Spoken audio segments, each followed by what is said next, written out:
Good morning, everyone. I see you all been partying tonight, so there's a lot of red eyes in the room, so I'm going to be the wake-up act. Sorry about that. But the talk today is about the MVP, the minimum viable product, which is actually the name of the horrible legacy IPAM system that I had to get out of my organization. So this is a bit of a bait and switch, but I got you.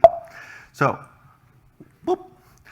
Who is this guy? My name is Steinn Orvar Bjarnarson. I'm the lead product development engineer for Advania. I'm a CCIE, I have a bachelor's degree in computer science, yada, yada, yada, yada. Cisco is no longer my best friend. Juniper is my best friend. No, sorry, HPE is now my best friend. So there's yeah, I'm an HPE man now.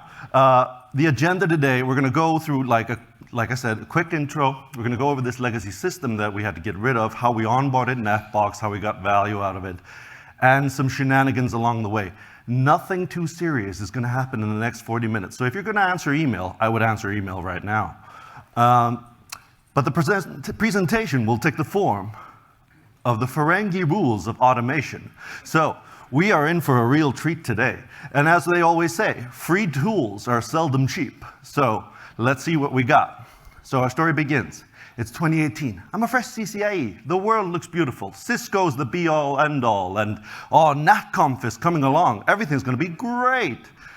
But I want one thing. I want to be able to register network resources in my event, my MSP event, without having to go and click around like some loser, like it's 1998. I just want a script that puts out the VLAN and puts a little IP on it and ties it to the customer. That's it. It's a very simple request, and it's the start of a very long trail of misery and tears. But hey, the road to automagic is paved with legacy tooling, as rule number 8 tells us. So, the MVP, the homemade IPAM system, okay? There's a reason why there's a picture of Julian Assange. That's the guy who basically made it. Well, he looks exactly like him, and I'm not gonna mention him by name, but it's his baby. There was this guy at work. He built the whole thing. He delivered a lot of value. It did what it needed to do. It was an IPAM, a DCIM. It handled site and locations, customer information, and most importantly, billing integration, okay? That's what we needed. It was built back in 2017, 2018. And, it did what it had to do. It was handcrafted artisan PHP. There was no API documentation. There was no docs whatsoever. Everything lived in his head.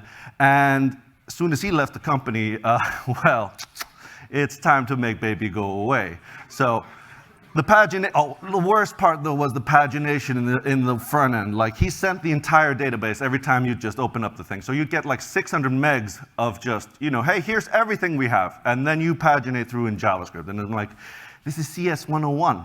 And one of my crueler colleagues put it this way, well, it was kind of baby's first programming project. So a lot of, works great on my machine. I have 20 test values, loads real snappy, but as soon as you put in the whole database, you can hear your CPU churning. It's horrific, okay? And I was living like an animal back then, so I had to work along with it. So I was using Power Automate UI flows, which is like mouse clicking automations to allocate stuff in this thing because we didn't have access to the API, because there was one API key and it was hard-coded inside the system. It was not great.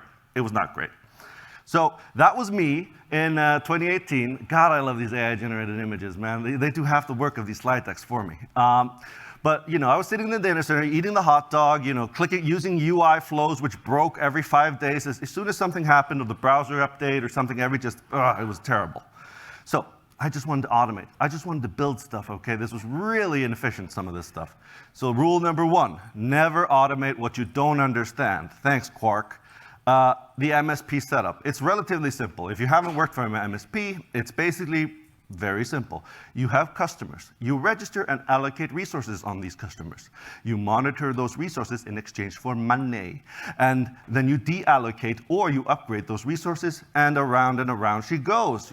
Customers come, customers go, we live, we grow as people, the end. That's the MSP setup. That's what we needed to support. The system did that to a certain degree, but the extensibility was 0. And I had this fantastic dream, right? Like this end-to-end goal, right? I wanted to be able to allocate everything, all the way from the users, all the way through their edges, to our data center WANs, multiple data centers, and provide them access to the internet and whatever services. Like, It's not like, this isn't rocket surgery. Like, this is what we were doing. We were just doing a lot of, manually, poorly defined processes, and, you'll get those, the repeated phrase through this event is, don't automate a broken process. Well, there was a lot of meat buffers on a lot of the processes, so as soon as you tried to make them rigid and deterministic, whoo, some of these processes just fell right apart. But we want something streamlined, and that brings us, of course, to the problem, which is Rule 109. An automation idea and an empty sack is worth the empty sack. You can have all the ideas in the world. You can do all the, it'd be cool if we do this and that, but if you don't have a team and some sort of resources for someone to do it, it's kind of worthless, right? So this brings us back to MVP, who was someone's baby, and it was my boss's baby. Hey, you're probably watching this. So my boss's baby. Can't really touch it. It just had to stay there. Hey, we extend and make the API something? No. Too busy. You know the story. So I waited. I did other things. I had a baby. I got a computer science degree. Here's the part where I'm going to give you the catchphrase of the talk, which is I was extending the CVE count of the organization to extend my CV. So I picked up some tricks. I put some stuff into production that should not have gone into production. Then we took it out of production. Lessons were learned. We grew as people. 5 years later, it was time to kill MVP. The guy quit, so first thing I did, we're going to take this, Oh, wait, we're on YouTube. Okay, the monetization. We're going to be careful with the language today. But we took this sack of terrible stuff, and we're going to throw it away. But what do we replace it with? Are we just going to put in another homegrown system? Of course not. We're going to use Rule 55. Treat open source projects like family. Exploit them. And that brings us to the greatest system that man has ever devised. It's, of course, Netbox. We have building integration. We're able to set the fields and values automatically. We have auto-population of the device inventory. We have APIs. We have API tokens. Endless features. Just, you wouldn't, like, I had to cut the meme deck in half. And there's actual documentation, there's a community, there's people to talk to when you have problems. My God, it's the exact opposite of what I was dealing with before. And of course, we got our man Jeremy Stretch in the back, but oh boy. We still had MVP though, and it was there in the back. So, we had to start the migration. That's okay. So Netbox was the clear winner. We had thank you. My Photoshop skills are really improving. So it has a strong community, it had plugins, scripting framework, everything I wanted and more, right? And it had the custom stuff, the ability to set custom fields and values on the object. So I was able to do all the Navision building magic, assign the things, populate the stuff. My God, I had too many choices. Also, when somebody eventually comes to you and says, hey, let's put dollar values inside a Netbox, you say, hell no. Okay, you just stop that person in their track. Never put money or the value of something inside a Netbox. We don't have time to get into that, but as soon as you start working with money, it gets really complicated. So don't do that. But how do we get there? Well, what I thought was going to happen was I will sit back with a pipe and I will, go over some sort of diagram like this, and we'll talk about the interaction service. And then there will be a source of truth in the middle. Yes. And I'll have external systems of record, and then I'll have billing integration with contracts, and then they'll all, stand on top of an orchestration system, and it'll stand on top of the infrastructure. And I got to stop doing this accent. The telemetry and analytics will feed back to the ticketing system. It'll be glorious. We've all seen a photo like this before. And I'll be hailed as a hero. There'll be rock star culture. Yeah, Steinn. Not going to pan out like that. It was integrations. Lots of integrations. My God, this is a sampler, and this doesn't, this is just like a 5-minute, throw together like the stuff we had to do. So on our left-hand side, we have our systems of record. So we have our monitoring solutions. If stuff pops in there, we want to make sure it's in the Netbox. Preferably, I would have it in the Netbox before it pops in, but c'est la vie. In the middle, you have your source of truth. You have, on top of those Lego bricks, you have your scripting magic, you have your reports, you have something called the sync service, which we'll talk about in the next slide. But then there's this magical thing that I highly recommend. Keep the billing logic away from your Netbox or your source of truth or what, like your database, whatever you're doing here in the middle, keep the billing logic away from it, because it's really easy to get resources allocated for our billing team, but it's hard to get resources for automation projects. So by keeping that team separated, focused on just the money river, and I can focus on the network automation stuff, and we work together really well. We make a contract. This is how I display data, yada, yada, yada. This is where you get it out of the Netbox, and then you guys go build a customer. Great. Separation of concern. Everybody's happy. And yeah. We're not even going to talk about, this is running on top of Kubernetes and Prometheus and all the stuff in the background to make some of this stuff happen. Like, oh man, like there's a lot of Lego bricks, okay? But it's always good automation practice to know about data before it walks into your source of truth. Like auto-populating out of the void is not a great process. So, you don't have billing values set. You don't perhaps have the right customer for the device set, etc. Depends on how you're doing your discovery. And that kind of gets to the core of what I'm trying to, point out here is that my business logic and your business logic may differ in, extreme ways. And so why haven't we seen full-scale network automation adoption? Business logic. Like, we do things differently. We build differently. We have different revenue models, etc. Like, for us that are making money off this thing, and if you're an enterprise, you're an MSP with a customer base of 1. I have many, and that's kind of translating those business processes into something that you can actually make money on and do consistently.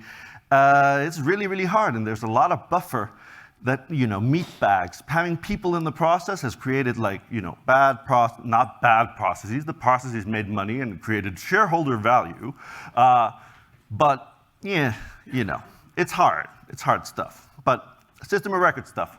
So we have something coming from our systems of record, our discovery tools, our SNMP, whatever. And then we have something called the Magic Sync service. The Magic Sync service is a talk unto itself, but it's, state and just making sure that, hey, anything that appears or disappears from the system is then, correlated accordingly with, hey, the customer had 5 APs, now they have 6 APs. Make sure that that bill changes. Make sure you're billing for that access point and it has an appropriate contract. That's basically it. Whether it disappears, appears, etc., just monitoring state. That's the sync service. We can use a lot of fancy terms for that, but at the end of the day, that's what it is. And yeah, we want alerting. So basically, the Spider-Man meme is very handy for this. So I want users to allocate resources. In the case of a prefix or a VLAN or something like that, I want you to allocate it first through an allocation process. That can be inside of Netbox, it can be inside of ServiceNow, it doesn't matter. And I don't want to discover it after the fact. I want you to put it in, and then I discover it automatically, and then, oh yeah, everything's fine. But I wanted to go from left to right and not discovered from the resources. So, except after installation. So this comes as the form of the save point. So basically, integrating into our change management project. Hey, I went to customer A, I installed an access point, I finished that project, that's a save point. That means we're gonna read everything in from that site. So this means that everything that comes in from that particular save point is considered good data. So you went there, you moved some plugs around, then we read back. If anything changes, we know that's a bad thing, if somebody's moving the printer around or whatever, right? So, and that means we can populate stuff like firmware information and devices and software updates, and so you go or you've scheduled the software update for a site, that's a save point, we read everything back. Pretty basic. So, the issue was the old data. Manual data spoils as fast as you put it in. Like, as soon as you have the guy start I did not say fat network engineers. Like, this is what the AI made when I said network engineers. I have nothing. Talk to Microsoft. Talk to Microsoft, okay? So maybe it saw me. So Prove me wrong. Like the second you put in some data into a source of truth or some database, it just immediately becomes wrong. Like as soon as you write something in Wiki, it becomes wrong. Like it falls from grace. There's a high variation in the data depending on who's inputting the data. We want to get rid of that. And we're not ready to handle all the bells and whistles day one that Netbox has to offer. So we got to lock it down a little bit because otherwise we're just going to have history repeating itself. So we're not going to let it repeat itself. We're going to have a bunch of rotting data in the source of truth. No, thank you. So I introduced the Dictator Policy, the Netbox Dictator Policy. If you haven't seen that movie, that joke is going to fall really flat. So you have eyes, plagiarize. In the Dictator Policy, we went from the old legacy system and we just copy-pasted everything into a Netbox script, meaning that we duplicated the creation of a VLAN, the creation of a VRF, the creation of whatever. Everything that the old system did, we were able to replicate in Netbox scripts. And that was a lot easier for trading-wise to have everyone go, hey, remember how you clicked here? Now you click here and you do the exact same thing. No major changes, we're all friends. And there's pros and cons to that situation. That means we have to manually maintain those scripts or make changes to them. And somebody launched Netbox 4.0 the other day, which broke a bunch of stuff. I haven't seen my kids in days. It's fine. So there are pluses and minuses, but this is really good when you're coming from the old system and you're getting everyone acclimatized to all the buttons of Netbox, because there's a lot of buttons. But some users got kind of grumpy when I took away their edit and their add. Users can delete stuff, that's fine. I can audit the delete track, no problem. They can't edit anything, they can't add anything directly inside of Netbox. They can only do it via the scripts, because that way I set the tags, I know where the data came from, I know when you did it, who did it, and why. All right. But some people weren't happy with the speed at which we were going. It's been 84 years. Some doubt. I'm in the middle of turning a fucking tanker! So, people were complaining about this and that, oh, I've been working in the network industry for 19 years, and I've always had full read-write access. And then I point to the old database, and I'm like, dude, I have 40 people working here. You all had full read-write access. It was a mess. Like, some of you were writing it in English, some of you were writing it in Icelandic. Like, what are we doing, gang? So we handled that appropriately and get rid of the naysayers. So now we have Netbox. Great. Now what? Well, now we can start implementing that big old plan, right? We're going to get that resource. We got that resource registration. We got that source of truth, right? We got the billing black box, and my friends in the billing department. Shout out to the billing department, Hamer and their team. Oh, like I would have burned out 5 times if I had to go into Navision myself. So thank you very much for those people.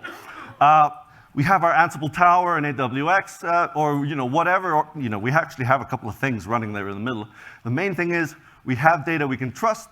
We have ticketing and alerting happening through ServiceNow. We have a little portal on top, or direct scripts through Netbox in some cases. And not Juniper especially, just I threw up something, but and that interacts with our equipment. So, business processes are the rungs on the ladder of success. Don't hesitate to step on them. And this is a rephrasing of don't automate a broken process, right? There were some processes that were not conducive to automation because there was too much buffer space in them. So I cheated a little bit. Just launched a completely new product line, greenfield, rip and replace product, and we automated that first. So it was a lot easier. That means that we take out all the customer's equipment, we put in new stuff, and we work with the vendor, etc. And that allowed our team to really get a lot of drive really, really fast. Because one, we were working against the cloud service instead of having to have a dedicated management network, and a lot of benefits of working with a cloud-based CLI-less adventure, and just able to chug stuff into the API and call it a day. And this created shareholder value, and that's what I'm here to do. So Lego bricks. So a year ago, I was in London. I was talking about Lego bricks, and we were halfway through some of this stuff. Like, this journey never ends. It's always something else that gets added to the to-do list, my God. But we wanted to do multi-vendor support and all that. We have a little bit of multi-vendor support right now. We're purely focused, like the primary thing was get our modern network Juniper Mist set up, just next, finish, auto-deploy the VM hub, etc., and do all the wiring in the back. That was the primary goal, but we want to also do multi-vendor stuff. And that comes to this whole Lego orchestration idea where we plug the little Lego bricks together, much like the Linux pipe symbol or whatever. We want a process that feeds into one another. And not all of the bricks fit together, but an idea of a Lego brick is something like the customer allocation process. You register a customer, you do some precondition checks, you make sure they exist in the billing, and da-da-da-da-da-da. And then you take the customer data, you pump it into the source of truth. Again, that's phase one. Then we leave a little bit of area where it's the manual editing phase, where you can add like extra networks, and maybe they want 2 IoT networks, and et cetera. And then, completely separated, we have the deployment phase. So that reads from the source of truth, gets the data. We use Ansible a lot. I didn't know we were hating on Ansible this conference, but okay, let's, Terraform's declarative. Everything's declarative. You use it right. Anyway, so we use a lot of Ansible. We use a lot of Terraform. Insert your preferred automation framework of choice. I don't care. And then we do some post-condition checks. The post-condition checks are so important, guys.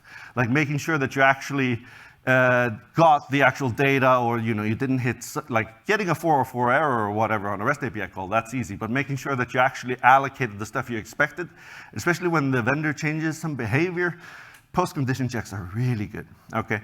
But there are so many bricks. There are so many bricks. Like, we've dealt with one vendor, and like we've integrated with some of our monitoring system, and we have our Lego and Lepin, which is the Chinese knockoff. And these bricks, some of them fit together, some of them don't. And I'll let you know when I figure out how to connect all of this stuff together in a very logical way.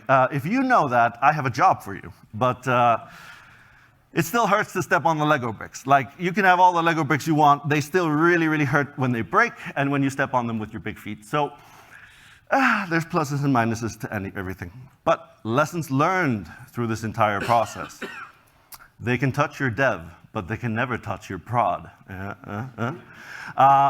So keeping a lab, so we keep 3 environments. We keep lab, you do whatever you want. Everyone can access lab. We keep the same resources that we have in prod and staging and production. We have staging, a little bit more serious. This is where we get a little bit tighter. We start using our Kubernetes to deploy stuff, lots of rules in staging. And then production, which is the holiest of holies, and we don't mess around in there. So you have 2 stages before it hits production.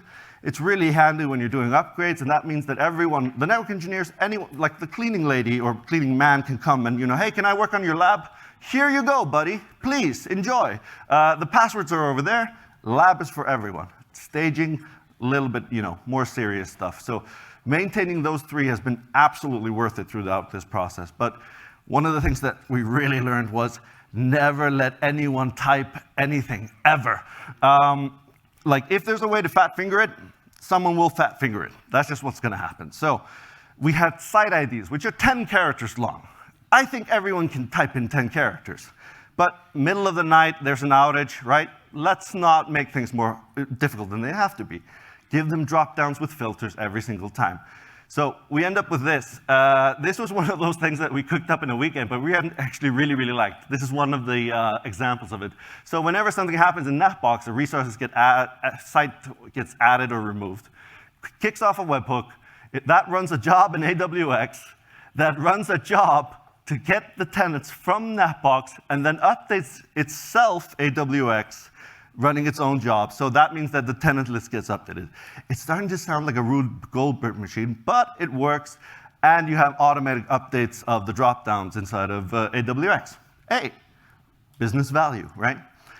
Avoid the Rube Goldberg machines, okay? This is a Rube Goldberg machine. Like, there's better ways of doing this. Like, we should have probably just done it inside a Netbox, because it has direct access to the drop-down value. But then you get into these discussions like, do we put it over here? But then it has to access data over there. Try to keep the data access paths as short as possible, but try to keep the overall experience as concise to the user as possible. And one of the things that I hear back in my ear is like, this is where we would have the slides about user group analysis. And you're not designing the software for you, you're designing it for your user groups, which are network engineers at 3 a.m. with a screaming baby in the background trying to fix an outage. Like that's who you're designing for, and they should, assume they're a little bit drunk, That's your design goal, and anything that, hampers them is hampering the organization. So you can get as fancy with your frameworks as all you want, so long as it's simple, it works, it gives clean error messages, that delivers value. And oh boy, I get really upset with people who design these Rube Goldberg machines, but they're so extensible, and you can do this and that. Nobody's ever going to extend this, dude. You're going to be responsible for this yourself for the rest of your life. That's how it's going to go. Internal source, open source. It's very unlikely that someone else is going to come right in and let me help you work on that project of yours. That person does not exist, usually at least. But step by step. So it's very, this is the allocation process for virtual hubs inside of Mist, inside of our data center. This looks really clean, it's next finish. There's a lot of error checking and handling that's happening in the background there. But to my engineer, it looks like a really simple process. And if anything breaks here, there's a relatively good error message, hey, you didn't allocate the customer to this site. You have to select the data center. Or there was somebody deleted something from Netbox, sneaking around in the middle of the night. Stuff like that is handled there, and they get an X, and usually, they just call me. I wish the error was good enough for them to fix it most of the time, but they just go, Steinn, the thing, it's broken. And I'm like, and most of the time, I just run this myself rather than have them do it. I wish I could tell you, I made these automation tools, and I gave it to all the engineers, and we lived happily ever after. Nah. But it's coming along. It's coming along. So, Rule 137, keep your friends close and your monitoring tools closer. Never, I remember when the Grafana hype was in maximum mode, and I was like, wow, okay, it's nice, who cares, right? If I have my alerts set, do I really need pretty dashboards? But management loves pretty dashboard. If you're trying to get funding internally, find out if you have a key stakeholder, if they like Power BI, figure out how to plug that stuff into Power BI. It's going to take you a weekend, and you're going to get your money. I virtually guarantee it. Because as soon as they see a tool they're used to, and I'm deriving data, and we can do reports for customers, they love that stuff. So, just little stuff they love that they had the little license information thing up top. The first license that will expire at that customer is in 4.79 years. Hooray! To a middle manager, that's actual value. They don't know what you're doing in the background with, piping these APIs through or whatever. This was mind-blowing for someone, which is really sad for my org, but but we educate people, we give them access to the data, and then they're able to do stuff in Power BI, in Grafana. Well, the management doesn't do anything in Grafana. They love Power BI, though. So if you can integrate with Microsoft tooling, half the time they love Microsoft tooling. But just being able to get all your data, we have VM information, we have information about, all the things that we care about day to day in a little dashboard, and of course your animated GIFs up top. That's animated GIFs all the way. But alerting as well. So it's not just enough to keep an eye on it in the dashboard, you have to have something happen when something goes wrong. And one of my favorite ones is Jing Yang, which is from Silicon Valley. If you're not familiar, you should watch that show.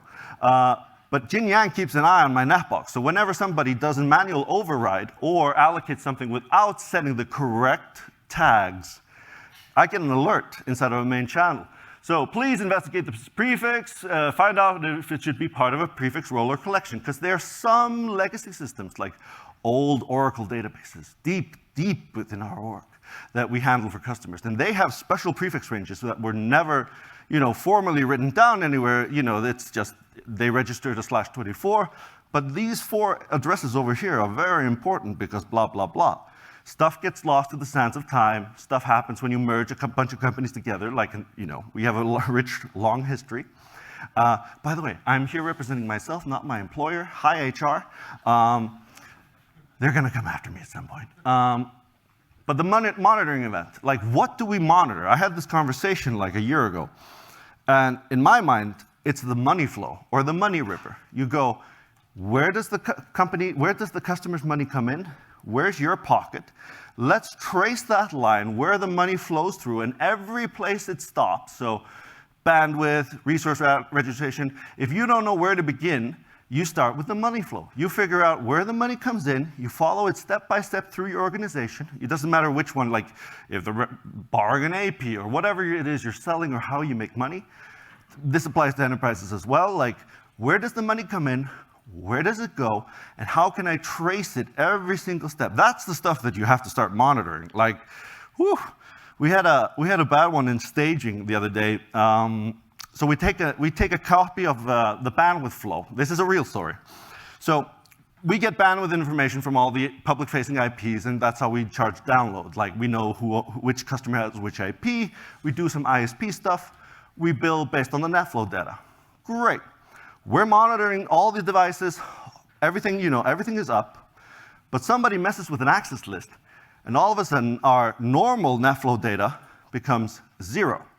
So everything is green, though. And I was like, wow, how did we miss this? We weren't monitoring for the absence of data. We were monitoring for up, down, normal like network engineers set this stuff up. I just inherited it.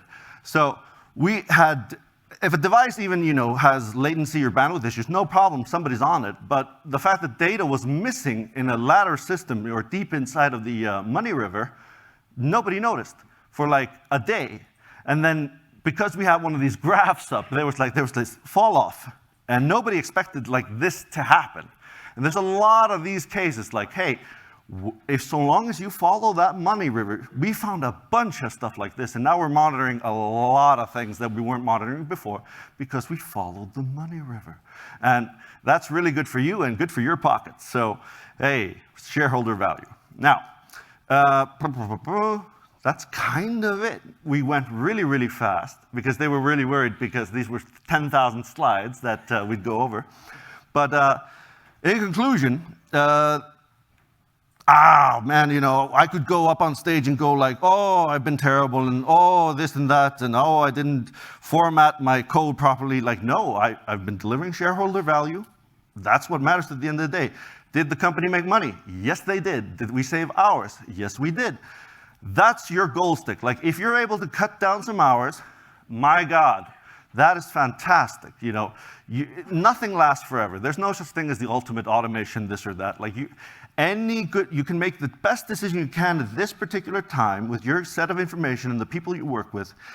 And you can lament that, oh, we should have used framework Y because it became so much more popular. Nobody cares. Like, if it delivers shareholder value, hey, I mean, shout out to my people at Goldman Sachs. Good owners, good owners. But in conclusion, we have a lot of stuff happening in this industry, and there's a lot of rules and lessons that we are relearning as an industry, especially for network engineers coming into the software bit. There's been a lot of headaches like Git. Git is a gift from the golden god Linus Torvald himself that he pooped out in a weekend. And he gave it to humanity. And that means that you have repos, you have histories of who changed what. If you can fit it inside a Git, I usually tell my team just, hey, if we just start by putting it in Git, that's a fantastic first step. I don't care if it's manual or if you're editing it by hand. Just by having stuff like histories and being able to know who did what, when, and why, my God, auditability and traceability is really worth it. But in conclusion, bringing us to Rule 101, nature decays, but Git blame is forever. Thank you very much. We have time for questions, but we also have bonus material. Clap, clap, clap, clap, clap, clap. Good.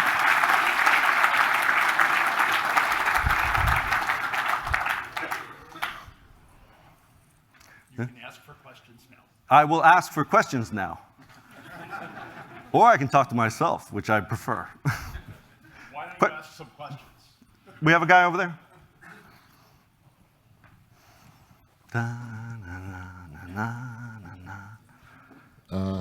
It's on, right? Okay. So, hi everyone. Morning. It's becoming more of a relief from yesterday and today to listen to everybody else say that, I was hoping that everybody was going to use my tool that I put up for everyone, but nobody does, and I'm stuck with it. Thank you so much for saying that. You made my day. Yeah. And how do we deal with people that are maybe a little hesitant to put code out in Git, for example, because that falls in the same category. People build tools on their own PCs, for example, and run them. I can give you examples. Local repo, baby. Yeah. And, you know, we have a GitLab instance right in our company, and you can just publish it there, and maybe we can do versioning. No, it says here. How do we deal with that? Yeah, no, we've had that situation, like, and then you have that one huge commit to a repo which has like 10,000, like, hey, go and integrate with this. Just, go pull out that one value, real simple. Guy does the whole thing on his machine, and I've been guilty of this a couple of times. I just forget to create the remote repo if it's something small. But the fact is that, we made it a hard company policy, especially inside of my team, is that if you get hit by a bus tomorrow, I'm not going to be able to crack open your machine, and I'm sorry, but you are getting in the way of the money stream, and the money stream eventually leads to my child's mouth and what he gets to eat for dinner. So please don't mess with that. Commit all of your code, and going hardline is not the way to do it. What we usually do is, hey, we do judgment-free repos. Like when we do reviews, we start doing improvements, right? But we don't go hard after each other. Like, oof, I've written some really bad for loops in my time, and there's no, everyone, like we used to have a guy that worked here. Hey dude, he's probably watching this. He was really hard on people on initial commits. Like, oh no, I won't accept this, I accept everything inside of a branch, and then we talk when you merge to master. That's my policy. Like you can go, woo-wee. I've seen some crazy stuff happen in a branch, and we lost some of it before it got pushed to master.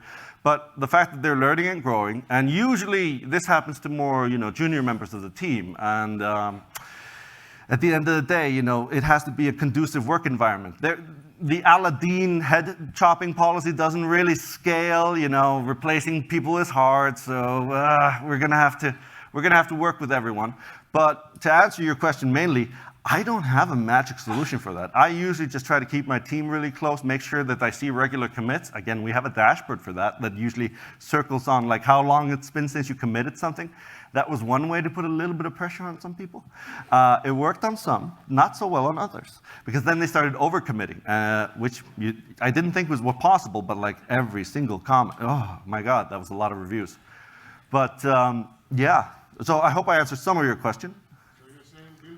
Build trust. And keep your stick close. Yeah. The beating stick is very valuable. But do we have any more questions? Over here. So you talked about many Lego bricks. Yes. I think a lot of us know all the logos and so on. Yeah. How do you balance the time between learning a new brick, poking it, implementing it in parallel of the value you have to bring to managers and to the customers and so on, all the time how is it allocated? Oh boy, buddy. Like, I wish I had a really good question. I wish I had a really good answer for you there. I work 14-hour days. That's how I deal with most of this. I am completely on my way to a major burnout any minute now. It hasn't happened in 7 years, and I barely see my kid. But the problem is that, there's so many components and we have a very small team. We're less than 6 dedicated to automation tasks. Half of my guys are sysadmins making sure the stuff is running. And then I have like one other dev. Used to have another one, but then, we need Q4 revenue up, so let's inflate that artificially by slashing. Anyway, the answer to that is, I've been sacrificing my health mostly just to, bring shareholder value, which is not a great idea. But then again, I'm able to steer towards project that I'm actually interested in. So I sacrificed a lot of my video game time, which was non-existent to begin with, to make sure that I'm able to, hey, yeah, but like this is really interesting, and let's see if we can't make some value out of it. Which is not a great way to scale, and I do not recommend it, and you should be working 8-hour days. And I tell my team to work 8-hour days, and then I don't follow it. So Yeah, I don't have a good answer for that, man. But, you know, there's some really good resources out there. Just if I gotta shout out to one thing, like my favorite guy is Nick Russo on, he has some really good Safari and Pluralsight stuff. So he's a network engineer, he has a programming background, and, you know, United States Marine Corps, Nick Russo. He's a really great guy, dear friend, and you know, his stuff is really, really good on Pluralsight because you know, he'll get you started with Ansible or some, you know, tiny thing, and he'll explain it really concisely and fast, and he won't ramble for 40 minutes like I do. So, yeah, I hope that answers some of your question at least. Yeah, thanks. Anyone else before we pack up today? Hey! Wow, 3 questions. You're an interactive crowd. Yeah, g'day, great talk. Yeah. My question was, you mentioned briefly that you had a lab, Yeah. a staging, Yep. and a prod Yep. environment. Yep. So my question is, how much of the infrastructure of your production infrastructure are you replicating into each of those environments to be able to reliably test your code? Oh, baby. I And wish if I... it's all of it, how? It's not all of it. If you're doing all of it, you're doing it wrong.